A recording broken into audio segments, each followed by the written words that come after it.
अस्सलामुअलैकुम नाजरीन, तारीख की दुनिया में खुश आमदेद। मुझे डॉक्टर अली कहते हैं और आज की वीडियो में मैं ऐसी हकायक आपके सामने लेकर आने वाला हूं कि जिसे जानकर यकीनन आप इंतहाई हैरत ज़दा हो जाएंगे कि अगर खुदा न खास्ता हमारी जिंदगी से सूरज एक दिन, 2 दिन, 4 दिन, महीना, 1 साल, 10 साल या 100 साल के लिए चला जाए तो हमारी जिंदगी पर क्या असरात मुरत्तब होंगे, क्या इंसानी जिंदगी चल पाएगी। वीडियो की तफसील में जाने से पहले हमारे चैनल को सब्सक्राइब कर लीजिए और बेल आइकन को जरूर दबा दीजिएगा ताकि हमारी आने वाली वीडियोस सबसे पहले आप तक पहुंच सकें। नाज़रीन, सूरज, चांद, सितारे हमारी जिंदगी में कितनी ज्यादा अहमियत रखते हैं इसके बारे में शायद हम नहीं जानते। रोजाना सूरज अपने एक मुकर्ररा वक्त पर तुलू होता है और गुरूब हो जाता है। बज़ाहिर हम अल्लाह रब्बुल इज़्ज़त की निशानियों पर गौर नहीं करते, लेकिन एक लम्हे के लिए हम अस्यूम करते हैं कि ये सूरज ना हो, कहीं चला जाए तो फिर कायनात में कितनी कितनी बड़ी तबाहियां आ सकती हैं। इन्हीं की तमाम तफसीलात जानने के लिए हमारी वीडियो को एंड तक जरूर देखिएगा। नाज़रीन, आज की वीडियो में यही सब कुछ आपको दिखाने वाला हूँ कि अगर सूरज ना हो तो क्या होगा। नाज़रीन, फर्ज कीजिए कि एक बहुत बड़ा स्पेसशिप इस कायनात में आ चुका है। हम फर्ज करते हैं कि ये स्पेसशिप एक बहुत दूर दराज किसी सियारे में बसने वाली मखलूक यानी एलियंस का है। वो इस स्पेसशिप के जरिए एक बड़ी सी मशीन में सूरज को लेने आ चुके हैं और वो एक बड़ी सी मशीन में सूरज को डालकर अपनी उस दुनिया में ले जाने के लिए आ चुके हैं जहां पर वो रहते हैं। नाज़रीन, आप जानते हैं कि सूरज अपनी कशिश की वजह से तमाम सियारों को अपने इर्द गिर्द चक्कर लगाने पर मजबूर करता है। लेकिन नाज़रीन, जैसे ही उस स्पेसशिप के जरिए सूरज को अपनी जगह से हटाया तो तमाम सियारे जो उसके गिर्द घूम रहे थे वो सब के सब अचानक अपनी जगह से हटकर मुख्तलिफ समतों में जाना शुरू हो गए और सूरज की कशिश हट जाने से ये तमाम सियारे बिल्कुल आजाद घूम रहे हैं, क्योंकि सूरज की कशिश की वजह से ही ये अपने मुकर्ररा रास्तों पर घूम रहे थे। क्योंकि अब कोई सूरज नहीं है जो उसे कंट्रोल में रखकर उन्हें अपने इर्द गिर्द घुमाएगा। नाज़रीन, जमीन के एक कोने पर सूरज अभी भी मौजूद है और वहां पर जिंदगी बिल्कुल नॉर्मल चल रही है। लेकिन अगर जमीन पर किसी को नहीं पता तो दुनिया के उस कोने के लोगों को नहीं पता जहां पर रात है कि सूरज जिसकी गर्दिश की वजह से दिन और रात होते हैं वो चुराया जा चुका है। नाज़रीन, उसकी वजह यह है कि सूरज की रोशनी को जमीन तक पहुंचने में 8 मिनट और 20 सेकंड लगते हैं। नाज़रीन, हम अस्यूम करते हैं कि वो एलियन सूरज को चुराकर अपनी धरती पर ले जा चुके हैं, लेकिन 8 मिनट और 20 सेकंड गुजर जाने के बाद जमीन पर हर तरफ अचानक अंधेरा छा जाएगा और सिर्फ 1 सेकंड के अंदर हर तरफ रात हो गई। आसमान पर चमकते हुए सितारे देखे जा सकते हैं क्योंकि सूरज की कोई रोशनी नहीं बची, जिससे चांद और दीगर सियारे भी नजर आना बंद हो गए। क्योंकि चांद की अपनी कोई रोशनी नहीं होती, वो सूरज की रोशनी से ही रोशन होता है और सूरज तो एलियंस चुरा कर ले जा चुके हैं। और नाज़रीन, सूरज के गायब होने से सबसे ज्यादा खतरनाक असर पौधों पर पड़ेगा, क्योंकि सूरज की रोशनी की वजह से ही ये तमाम दरख्त और पौधे जिंदा रहते हैं और पौधों पे सूरज की रोशनी पड़ने से फोटोसिंथेसिस का अमल होता है, जिसकी वजह से पौधे सांस लेते और अपनी खुराक बनाते हैं। लेकिन जैसे ही सूरज गायब हुआ उसके बाद लाइट तो नहीं है, इसी वजह से पौधे और दरख्त ऑक्सीजन प्रोड्यूस नहीं कर पा रहे। आधी दुनिया को अभी तक समझ नहीं आ रही कि आखिर हुआ क्या है। जहां रात थी वहां पर भी खबर पहुंच चुकी थी कि जमीन का वो कोना जहां पर दिन होता है वहां पर भी रात छा चुकी है। पूरी दुनिया इस सारे मामले को समझने के लिए हैरान और परेशान है। टेम्परेचर गिरना शुरू हो चुका है और जमीन आहिस्ता आहिस्ता ठंडी होना शुरू हो गई है। लेकिन जमीन की तह में मौजूद गर्माइश की वजह से जमीन अभी भी गर्म है और कोई बहुत ज्यादा फर्क नहीं पड़ा। लेकिन 24 घंटे गुजर जाने के बाद हर कोई उम्मीद कर रहा है कि अभी सूरज तुलू हो जाएगा, लेकिन सूरज तो मौजूद ही नहीं है। सुबह के 8 बज चुके हैं, लेकिन अभी तक सूरज का कहीं नामो निशान नहीं है। गवर्नमेंट और दुनिया की सुपर पावर्स तमाम सर जोड़कर बैठ गए हैं, लेकिन कोई कुछ नहीं कर पा रहा, क्योंकि ये जमीनी मामला नहीं, ये मामला आसमानों पर है जहां पर इंसान की पहुंच नहीं है। अब दर्जा हरारत 24 घंटे के बाद 8 डिग्री सेल्सियस तक गिर चुका है। इस कम होते दर्जा हरारत की वजह से दरख्त और पौधे तब्दील होना शुरू हो गए हैं। जमीन पर सब कुछ धीरे धीरे तब्दील हो रहा है, लेकिन समुद्र में मौजूद जानदारों पर अभी तक कोई फर्क नहीं पड़ा, क्योंकि वहाँ पर पहले ही रात का समा होता है। इसी वजह से वो अपनी नॉर्मल जिंदगी गुजार रहे थे, क्योंकि जमीन के अभी भी कहीं कहीं पर गर्मी मौजूद है, क्योंकि जमीन के एटमॉस्फेयर का उसूल है कि वो सूरज से मिलने वाली गर्मी को कुछ दिनों के लिए अपने अंदर स्टोर कर लेता है। नाज़रीन, दर्जा हरारत कम होने से ऐसी सूरत हाल नहीं पैदा हुई कि हर तरफ बर्फ की तह जम जाए, लेकिन एटमॉस्फेयर में स्टोर्ड सूरज की गर्मी 3 से 4 दिन से ज्यादा नहीं निकाल सकती। अब सूरज को ना निकले हुए 7 दिन गुजर चुके हैं और पूरी कायनात पर अंधेरा छाया हुआ है। अब दर्जा हरारत -20 डिग्री सेंटीग्रेड तक जा पहुंचा है। जी हाँ नाजरीन, वही हो रहा है जिसका डर था। 0 डिग्री पर पानी बर्फ बनना शुरू हो जाता है और टेम्परेचर 7 दिन तक -20 तक गिर चुका है। और अब जमीन पर मौजूद पानी अपनी पानी की शक्ल में मौजूद नहीं है, बल्कि जमकर बर्फ बन चुका है। मवासलात के तमाम जराए, टेलीविजन और इंटरनेट सब कुछ मुकम्मल तौर पर बंद हो चुका है और खला में मौजूद सैटेलाइट्स, जिनको सूरज की रोशनी से ताकत मिलती थी और वो बिजली बनाते थे, अब सूरज ना होने की वजह से वो अपना काम करना छोड़ गए हैं। नाज़रीन, खला में मौजूद ये सैटेलाइट्स अपनी हाई पावर बैटरीज की वजह से 7 दिन तक तो चल सकती हैं, लेकिन 7 दिन तक सूरज की रोशनी ना मिलने के बाद अब ये शट डाउन हो चुके हैं, क्योंकि साइंसदानों ने कभी सोचा ही नहीं था कि कभी सूरज नहीं होगा, और सूरज नहीं होगा तो उसके बाद क्या करना है। इसी वजह से उन्होंने कोई बैकअप प्लान नहीं बनाया था। नाज़रीन, 7 दिन गुजरने के बाद दरिया, समुद्र और जितने भी नदी नाले हैं वो सब के सब -20 टेम्परेचर पर मुकम्मल तौर पर जम चुके हैं। पूरी दुनिया की बिजली खत्म हो चुकी है, क्योंकि जिन डैम्स के पानी से बिजली बनती थी वो तमाम के तमाम जम चुके हैं और बिजली बनना बंद हो चुकी है। मोबाइल फोन टावर्स बंद हो चुके हैं, लैंडलाइंस मुकम्मल तौर पर बंद हो चुकी हैं, क्योंकि इस दुनिया को ऑन रखने वाली बिजली बंद हो चुकी है। बस कुछ ही जगह ऐसी बची हैं जहां पर मुख्तलिफ टेक्नोलॉजीज के जरिए बिजली बनाई जाती है, और तमाम दुनिया का इलेक्ट्रिसिटी सिस्टम बंद होने की वजह से ये सब भी बंद होने वाला है। पूरी दुनिया में कोई किसी से राबते में नहीं है, ना ही किसी से कोई कांटेक्ट कर पा रहा है। इंटरनेट और दीगर मवासलाती जराए से एक दूसरे से जुड़ी हुई दुनिया मुकम्मल तौर पर बंद हो चुकी है।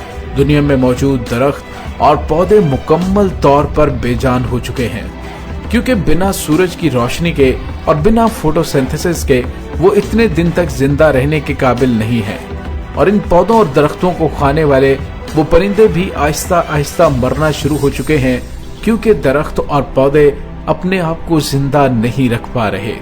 वो दरख्त मुकम्मल तौर पर सूख चुके हैं, उनके ऊपर बर्फ की मोटी तह जम चुकी है। नाज़रीन, जिन लोगों के पास दौलत थी उन्होंने अपनी दौलत की मदद से इन 7 दिनों में बेसमेंट्स तैयार करवा लिए हैं, ताकि वो इस कपकपाती हुई सर्दी से अपनी जान बचा सकें और कहीं पर कोई ऐसी जगह हो जहां पर वो जिंदा रह सकें। नाज़रीन, हर गुजरता हुआ वक्त खौफ का बायस बन रहा है, क्योंकि हर तरफ सर्दी का राज हो चुका है। किसी को समझ नहीं आ रही कि अब दिन है या रात, क्योंकि पहले सूरज की वजह से दिन और रात हुआ करता था, लेकिन अब रात ही रात है। आसमान पर नजर आने वाले सितारे भी मुख्तलिफ नजर आ रहे हैं, क्योंकि जमीन तैरती तैरती किसी ऐसी जगह पर पहुंच चुकी है जिसके बारे में सोचा भी नहीं जा सकता। नाज़रीन, 1 महीना गुजरने के बाद जमीन सर्द और सर्द तरीन होती जा रही है और टेम्परेचर -40 डिग्री सेल्सियस तक पहुंच चुका है, और आसमान से जमीन कुछ इस तरह से नजर आ रही है कि एक बर्फ का गोला। जमीन पर मौजूद -40 डिग्री सेल्सियस टेम्परेचर में जमीन के तमाम पौधे और दरख्त मर चुके हैं, लेकिन उन्हें छोड़कर जिन्हें सर्द मुकामात पर रहने की आदत थी, कायनात में मौजूद तमाम इंसान मर चुके हैं, और समुंदर और दरियाओं में मौजूद मखलूक भी अभी तक मर चुकी है, क्योंकि तमाम पौधे और दरख्त खत्म हो चुके हैं। इसी वजह से कार्बन डाइऑक्साइड की मिकदार हवा में इतनी ज्यादा हो चुकी है कि अब हर एक सांस सिगरेट के धुएं जितनी खतरनाक हो चुकी है। क्योंकि जब पौधे और दरख्त जिंदा थे तो वो आबो हवा को साफ रखने का काम करते थे, लेकिन अब हवा को साफ रखने के लिए कुछ भी बाकी नहीं बचा। नाज़रीन, एक और जगह है जहां पर अभी भी समुद्री जानवर जिंदा हैं, जहां पर टेम्परेचर ज्यादा है, यानी कुछ ऐसे दरिया या समुद्र जो कि आतिशफशानों के इर्द गिर्द मौजूद हैं। दरियाओं और समुद्रों के वो इलाके अभी भी अपनी हालत में मौजूद हैं। इसीलिए 1 महीने के बाद भी अभी तक उसमें जिंदगी के आसार बाकी हैं। नाज़रीन, लेकिन 1 साल के बाद जो जिंदगी के आसार कहीं मौजूद थे वो खत्म हो चुके हैं। नाज़रीन, इससे पहले जो समुंदर नहीं जमे थे वो भी जम चुके हैं। धरती पर मौजूद तमाम इंसान मर चुके हैं। जमीन पर इतनी ज्यादा ठंड बढ़ चुकी है कि अब कोई भी जानदार जिंदा नहीं है, और जमीन पर जो बर्फ की तह थी वो पहले से हजारों गुना मोटी हो चुकी है। और शहरों और बिल्डिंग्स की हालत कुछ यूं है कि हर चीज बर्फ की मोटी तह में जम चुकी है। हर जगह पर बर्फ की बड़ी बड़ी चट्टानें नजर आ रही हैं। लेकिन नाज़रीन, अभी भी एक जगह बाकी है जहां पर जिंदगी के आसार मौजूद हैं। जी हाँ नाज़रीन, समुंदर की इंतहाई गहराई, जहां पर जमीन की गर्मी से अभी भी जानदारों को जिंदगी मिल रही है।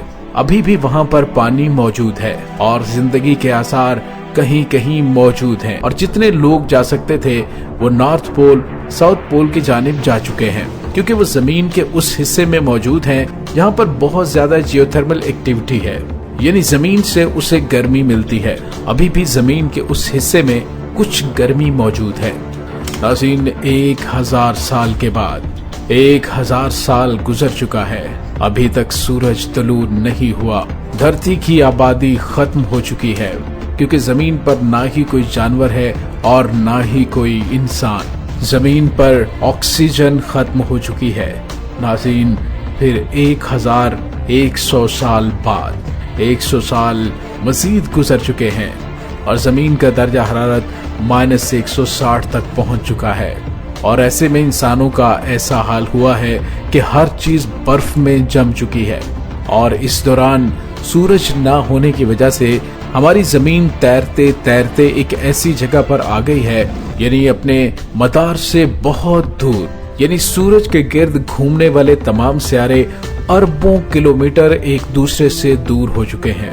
और जमीन बिलाखिर 1100 साल में तैरते तैरते वहां तक आ पहुंची है जहां पर खला में मौजूद बड़े बड़े एस्ट्रॉयड जमीन से टकराना शुरू हो चुके हैं, क्योंकि खला में बड़ी तादाद में एस्ट्रॉयड्स घूमते रहते हैं और एक इंतहाई खतरनाक रेडिएशन भी हर वक्त खारिज होती रहती है, जो कि कभी भी जमीन को हिट कर सकती है। और आखिर में जमीन एक बहुत बड़े और तेजी से आते हुए एस्ट्रॉयड से टकरा जाती है और अब सब कुछ तबाह बर्बाद हो जाता है। और अगर कोई ऐसा हादसा पेश न भी आया तो धरती ऐसे ही अरबों साल तक घूमती रहेगी। और इसके चांसेस भी मौजूद हैं कि कोई ब्लैक होल धरती को अपनी जानिब खींच ले। लेकिन नाज़रीन, आपको दुखी होने की जरूरत नहीं है, क्योंकि ये सिर्फ एक हाइपोथेसिस है। असल में जमीन और सूरज आपस में बंधे हुए हैं। लेकिन नाज़रीन, आपको बताने का मकसद ये है कि सूरज हमारी जमीन के लिए कितना जरूरी है। और सूरज ही वो वजह है जिसकी वजह से जिंदगी रमादमा है। और ये कि सूरज के बिना हमारी जमीन किसी काबिल नहीं है। नाज़रीन, इस कहानी में मैं एक सेंस को क्लियर करना चाहूंगा। जो मैंने शुरू में बोली थी कि सूरज जाने के बाद भी 8 मिनट 20 सेकंड तक लोगों को सूरज आसमान में बिल्कुल सही सलामत नजर आएगा। लेकिन भला ये कैसे होता है? क्योंकि रोशनी को सफर करने में वक्त लगता है। फर्ज कीजिए कि किसी दूसरे सितारे पर कोई आपका दोस्त आपको हाय करता है तो वो जमीन पर आपको 3 मिनट बाद नजर आएगा। इसको यूं समझ लीजिए कि अगर रात को दूरबीन से अगर आप खुला को देखें, एक्चुअली वो लाइव नहीं होता, असल में वो आप 3 मिनट पहले की चीज को देख रहे होते हैं। इसकी एक और इंटरेस्टिंग मिसाल आपको ये देता चलूं। आप फर्ज कीजिए कि यहाँ से 66 लाख लाइट ईयर्स के फासले पर कोई सियारा मौजूद है जहाँ पर इंसान जैसी जदीद मखलूक रहती है। और अगर वहां से कोई पावरफुल टेलीस्कोप से जमीन को देखें तो एक्चुअली वो डायनासोर के जमाने को देखेंगे, क्योंकि उस जगह से जमीन तक लाइट को पहुंचने में 66 लाख साल लगते हैं। और इसलिए अगर वो रियल टाइम में भी जमीन को देखें तो असल में वो डायनासोर के जमाने को देखेंगे। यहाँ पर तो इस वक्त हम इंसान जी रहे हैं, और इसको अगर समझा जाए तो इससे एक अमेजिंग फैक्ट ये निकलता है, आसमान पर रात को जो इतने ज्यादा आप सितारे देखते हैं वो एक्चुअली वहाँ पर नहीं है, वो कब के मर चुके हैं। वो अरबों खरबों किलोमीटर दूर के सितारे हैं। इसलिए आज से 1 अरब साल जो पहले था वो लाइट अभी जाके हम तक पहुंची है, क्योंकि लाइट को पहुंचने में इतना ज्यादा वक्त लगा है। इसका मतलब ये कि अरबों साल पुरानी चीज को हम अभी देख रहे हैं। एक्चुअली इस लम्हे में वहाँ पर क्या होगा ये कोई नहीं जानता। जो कुछ आपको नजर आ रहा है वो माजी है। आसमान पर शाम के वक्त जो आपको लाल सूरज नजर आता है वो आप 8 मिनट पहले का व्यू देख रहे होते हैं। आप लाइव सूरज को डूबते हुए देख रहे होते हैं, लेकिन वो लाइव नहीं होता। तो नाज़रीन, कैसी लगी आपको हमारी आज की वीडियो? कमेंट सेक्शन में अपने ख्यालात का इजहार जरूर कीजिएगा। इसके साथ ही डॉक्टर अली को इजाजत दीजिए। इंशाल्लाह बहुत जल्द मिलेंगे एक नई वीडियो में। तब तक के लिए अल्लाह वारिस।